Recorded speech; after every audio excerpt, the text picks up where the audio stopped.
Hello, cricket fan, and welcome back to Cricket Fables.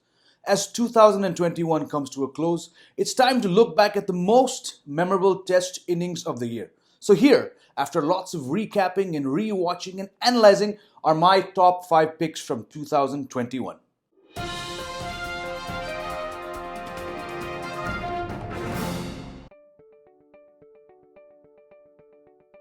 At number 5 is an innings from Joe Root that set the tone for England's 2-0 series win in Sri Lanka at the start of the year and put in motion a record-breaking year for the England captain. It came in England's first innings of the first Test in Gaul, where Root scored 228 and passed 8,000 Test runs as England posted 421 to lead Sri Lanka by 286. Root had not scored a Test century since November 2019. When he came to the crease, England's score was 17 for 2 after Sri Lanka had been bowled out for 135. Root ended the day on 168 not out, a masterclass in playing spinners. Sri Lanka fielded 3 of them, during which he scored more runs from the sweep shot than he had done in any of his previous Test innings. Root put on 173 for the 4th wicket with the debutant Dan Lawrence, and then on day 3 he swept his way to a 4th Test double hundred from just 291 balls, fittingly with a sweep before he was last man out for 228, which set England up for a series-leading victory. This double century also ignited a record-breaking run of form for Root, who in the next Test scored 186 and then 218 in the next Test in India. Root went on to end the year with 17,008 runs when no other batsman even reached 1,000. And he also scored the most centuries this year, 6. At number 4, a Rohit Sharma special. After losing the series opener in Chennai, India roared back in the second Test at the same venue, thanks chiefly to a splendid opening day 100 from Rohit that formed the bulk of a day 1 total of 300 for 6. On a Chennai pitch with plenty of turn from day 1, Rohit's 161 took the pitch out of the equation and gave India a platform from where they went on to dominate England. Rohit bossed the morning session, scoring 80 off 78 balls out of a lunchtime total of 106 for 3. His 50 took just 47 balls, which made it his fastest 50 in Tests. And in the afternoon session, Rohit moved from 91 to 97 with a 6 off Moeen Ali. He duly achieved his century, and once set, he maintained his record of taking hundreds past the 150 mark with minimal fuss. And in doing so, Rohit ensured that the pitch was not a factor. On that slow and low turning track, his 161 was exceptional and stood out from all the other batsmen. A fantastic innings from Rohit Sharma.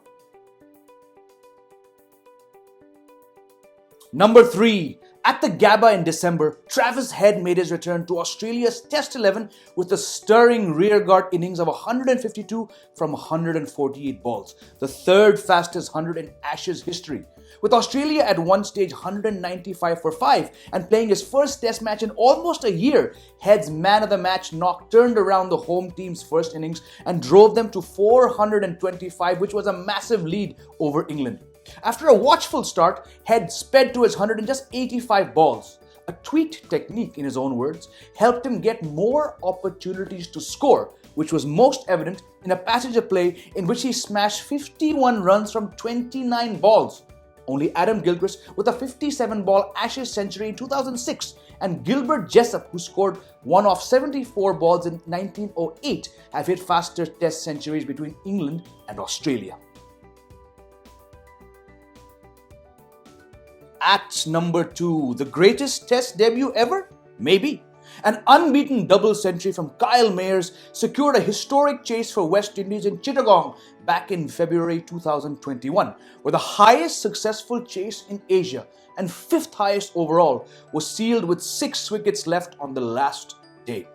Now, coming on the heels of India's unprecedented 2-1 win in Australia with severely depleted resources, a West Indies team missing 6 frontline players upended predictions to script a stunning victory on day 5.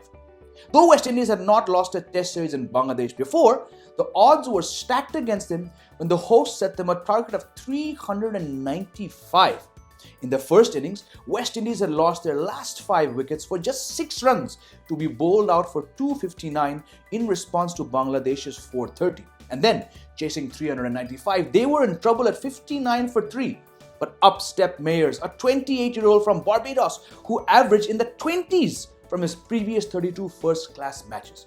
With a remarkable 210 not out from 310 balls, he steered West Indies to their second highest chase of all time. Mayer's unbeaten double century is just the second match-winning fourth innings double century in Test history, after Gordon Greenwich's 214 at Lord's back in 1984. A superb effort indeed from the debutant, and one of the best innings by a West Indies player on debut.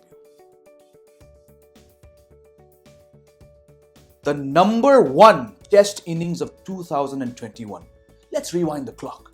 Hosts Australia had not been beaten at the Gabba in Brisbane since November 1988. 33 years later, it took a depleted Indian cricket team to overturn that. To go from 36 all-out to victory at the MCG and the great escape at the SCG and then this historical win in Brisbane, this win ranks up there with the best by any touring Indian team ever, if not the greatest. On day 5, when Pujara was dismissed for a heroic half-century, Rishabh Pant was on 34 from 84 balls. His 50 needed just 100 balls, courtesy some quick singles and boundaries off Josh Hazlewood and Pat Cummins. Back came Nathan Lyon with a long off and long on and deep point back, and Pant, get this, he swept him for 4s. Mayank Agarwal's dismissal for 9 brought the debutant Washington Sundar in, with India needing 63 runs with 5 wickets in hand. Pant did not change tactics. He targeted Nathan Lyon with paddles and slog sweeps and cuts to bring down the asking to 31 from 39. 4 byes, an overthrow from Tim Payne and 4 leg byes over Gully aided India's stiff ask and ratcheted up the tension in scarcely believable scenes. With 10 runs needed, Sundar tried a reverse sweep off line and was out for a vital 22. Pant smacked Hazlewood for 4 past square leg in a unique shot, then slashed and saw a top edge land safely. And finally, fittingly, it was he who hit the winning runs down the ground for 4 to etch his name into Indian cricket folklore. For me, the best innings of 2021. So that was my recap of the top 5 Test innings of the year. Agree? Disagree? Think someone else should have been on this list? Then do let me know below in the comments section. Always like hearing from you. Thank you friends for watching, and here's wishing you the very best for 2022. Goodbye for now.